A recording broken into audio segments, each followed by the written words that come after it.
Mathilda Moutoussamy, je suis thérapeute en énergétique. Je voulais vous parler un petit peu de ma manière de travailler. Moi, je suis quelqu'un qui ne donne pas forcément de réponse. Je considère que ma médiumnité, elle est là pour vous reconnecter à votre médiumnité. C'est le principe de vous rendre autonome et non pas dépendant de médiums, de thérapeutes, d'énergéticiens. L'idée, c'est que vous puissiez aussi connecter à ça, à votre intuition, à votre propre médiumnité, parce qu'on l'a tous d'une certaine manière, les uns ou les autres.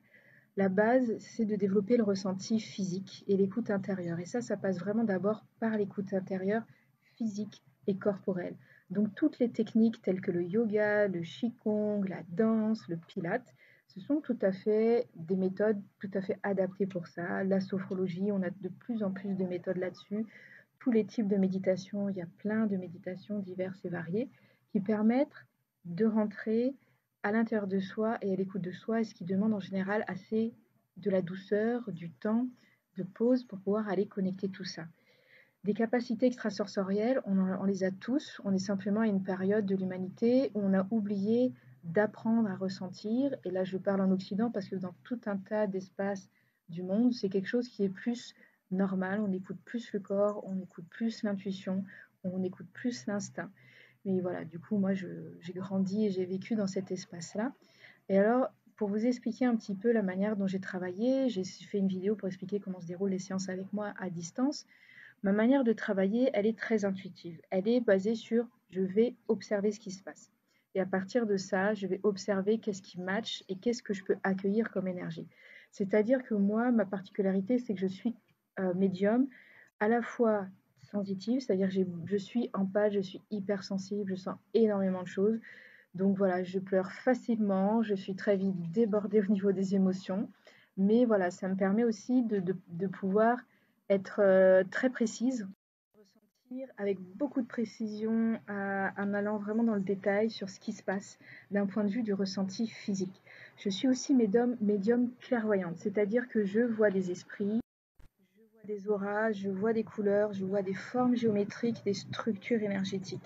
Imaginons que par exemple le décor qui est là derrière moi, c'est comme si moi je vois autour de chaque arbre un petit peu comme un halo lumineux en fait. Et c'est très clair, ce n'est pas sur le même plan. C'est vraiment une autre vision en fait. C'est pas là.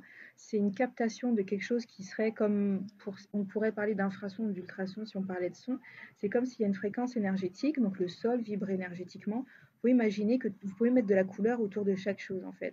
Et voilà, du coup, moi, je vois de prime abord ça, je le vois et je le sens en même temps. C'est intermélangé, en fait, la sensation et la vision chez moi, en fait. Et du coup, si je me mets en concentration particulière, je vais pouvoir avoir plus de détails, alors sous forme de structure géométrique. Il y a un niveau vibratoire où on voit des codes, un petit peu comme des codes ou des chiffres, un petit peu comme on imagine dans le film Matrix en fait. C'est comme si, voilà, imaginons il y a l'arbre derrière, il y a le sol, il y a derrière moi, hein, il y a des énergies qui sont en train de bouger, qui sont en train de changer. Imaginons des électrons qui sont en train de s'échanger en permanence. Puis imaginez que c'est comme ça. Il y a le vent, il y a le soleil, il y a tout un tas d'éléments qui s'interpénètrent là.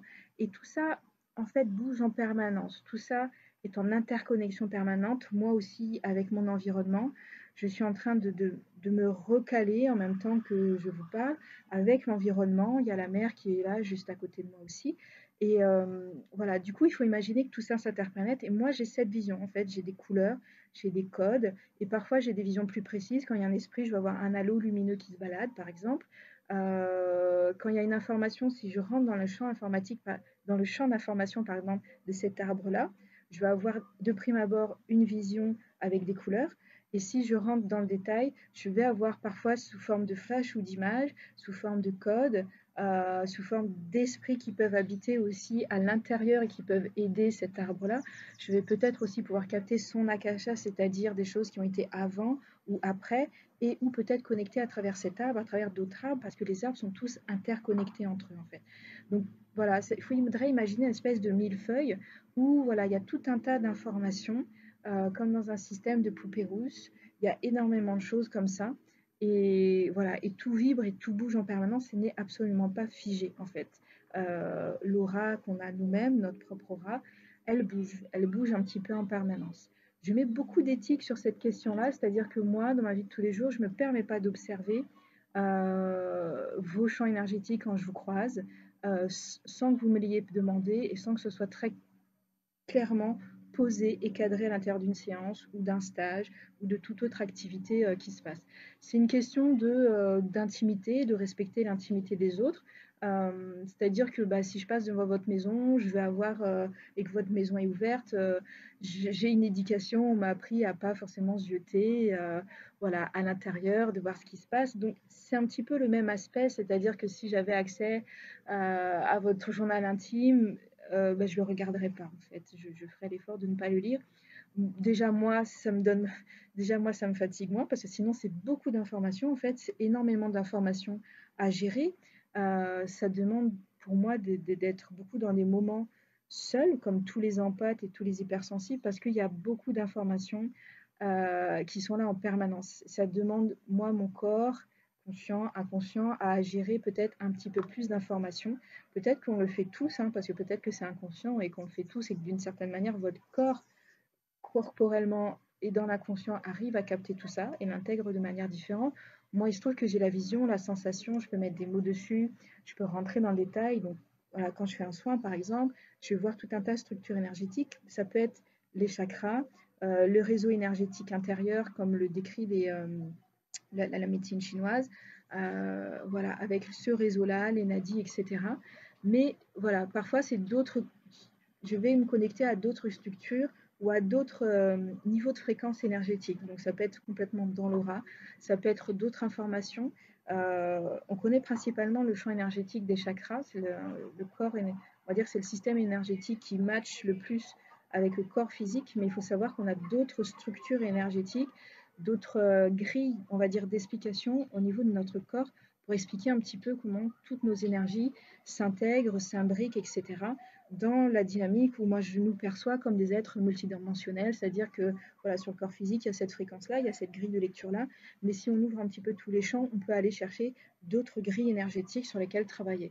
Notamment quand je travaille avec l'eau, l'énergie des baleines, c'est quelque chose que j'ai capté, j'ai conscientisé, on pourrait dire canalisé, à force de voir les baleines très souvent quand j'habitais sur l'île de la Réunion. Voilà, du coup, ça m'a appris, enseigné à capter un champ énergétique particulier sur lequel moi j'aime bien travailler et qui est relié aux akashas, aux mémoires, quand je travaille sur les gens. En fait, ça revient assez souvent. Donc voilà, il faut imaginer que c'est un millefeuille. Et voilà, moi c'est une vision.